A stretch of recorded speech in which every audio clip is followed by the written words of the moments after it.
I'm Justin Grotto, and I'm with Tier 3 IT Solutions, and we're here with another Phishing Fridays. And joining me today is Jesse Hill, the president and owner of Tier 3 IT Solutions. Welcome, Jesse. Thanks, Justin. Always glad to be here. And today, as you know, and our audience will soon find out, we're talking about one of the biggest cybersecurity topics of the decade. Seems like it's kind of the root cause of a lot of people's problems, and that is business email compromise. So, in true technology fashion, we probably use bigger words than we need to. So let's maybe just start off by very simply stating, what is business email compromise, and what do we know about the scope of this problem? Business email compromise is simply when someone on the inside or outside of your business impersonates someone inside or outside to change payment details, to pay, to intercept money, either going in your business or out of your business, especially when it's tied to an accounts receivable or accounts payable fraud.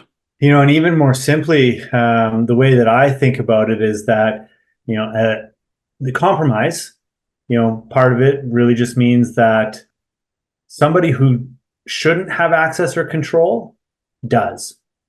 And then, of course, business email is saying, well, it's when somebody is controlling an email account or reading an email account that they shouldn't have access to.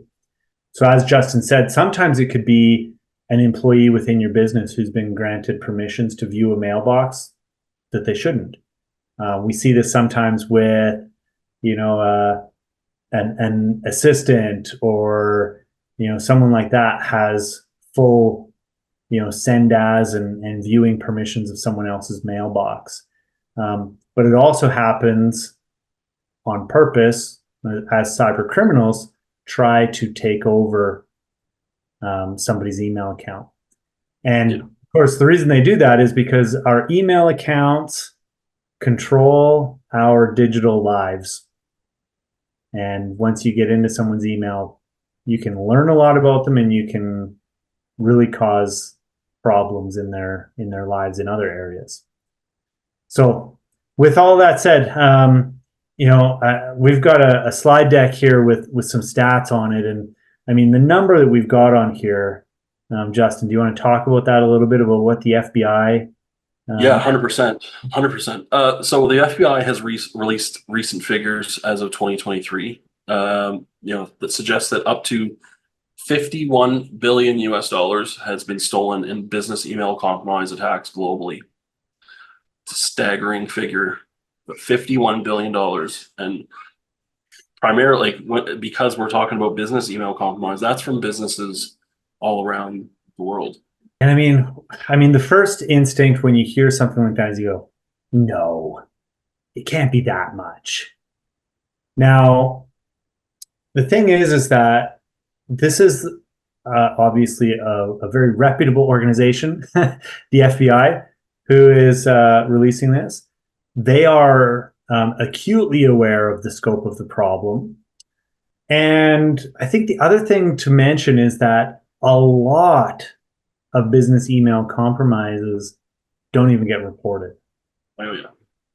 Well, I would say most of the business email compromises that are either too small to be reported, that kind of maybe only steal a few $1,000s or something like that, that they don't really, or that don't get found out, don't get detected. That could also be a case. Or whenever there is a business that is a victim of it, they don't report it. They want to keep that information in-house. They don't want to disclose that they experienced that kind of attack, right? Yeah, the cost of a business email compromise isn't always, direct money out of a bank account either. Sometimes it could be, the loss of intellectual property. It could be, driving an accounts receivable or payable fraud. It could be, lots of different things. So, I think maybe the most important thing for a lot of people is to understand, first of all, how does this even happen? Like, how does an email account, get compromised or get accessed by somebody that it shouldn't be? That's a good question. Mostly it's going to be phishing. So there's a couple ways in which the target gets like a kind of compromise, if you say. There's if you're vulnerable to like a spoofing, then your organization might not have you know, some technical controls that prevent spoofing, but it essentially will allow someone to impersonate your email address or someone at your organization. And if you look at the email, it'll look like uh, you are that person, and that is a form of compromise if it kind of results in um, some loss. Maybe there was a leak, there was a data breach as a result of it, or there was maybe an accounts receivable fraud that happened as a result of it. The other being a compromised account, and a target, an attacker will target uh, someone in the AR or AP team, um, and spearfish one of these people and steal their username and password, and maybe acquire or be able to satisfy their MFA token, and then that will give them the ability to access the account and behave and read and do everything that you can do, right, as the user. The thing is, like, there's so many different ways that somebody can gain access or impersonate an account.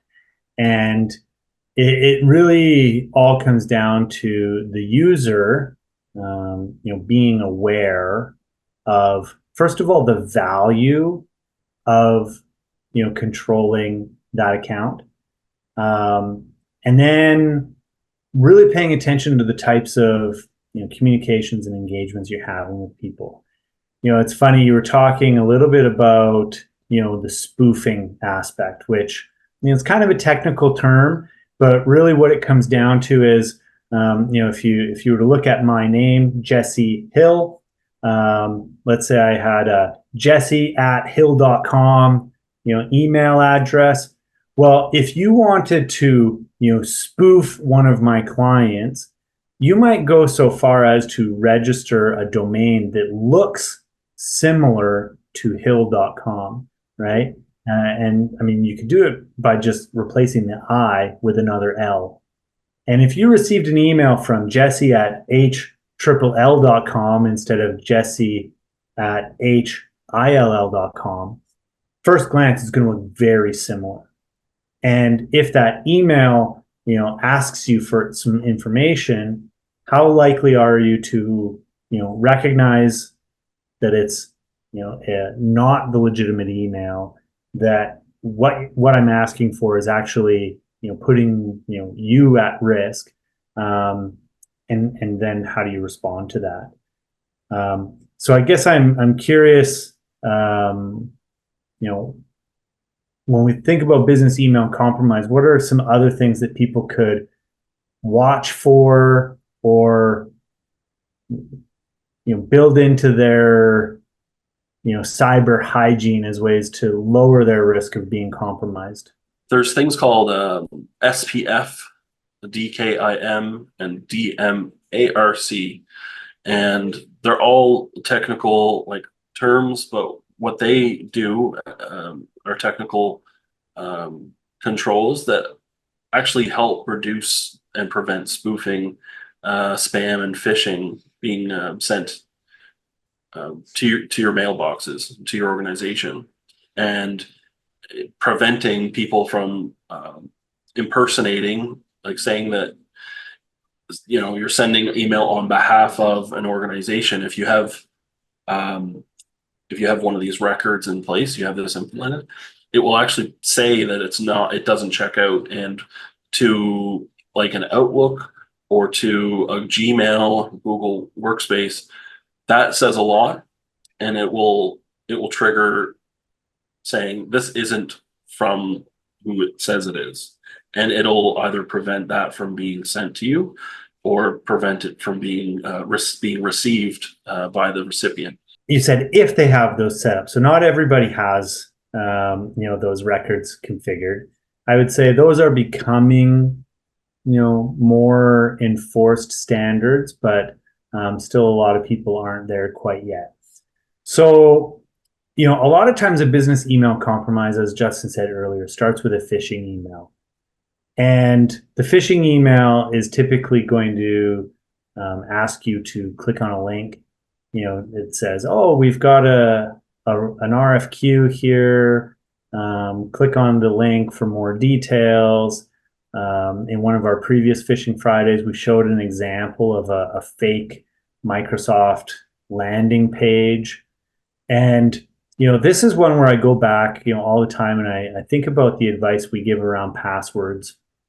We say every password should be long, complex, and unique. And in order to do that, it needs to go into a password manager. And one of the benefits that we don't often talk about with a password manager is that a password manager, it looks at the actual web address that you're on in order to decide which password to insert into the password field.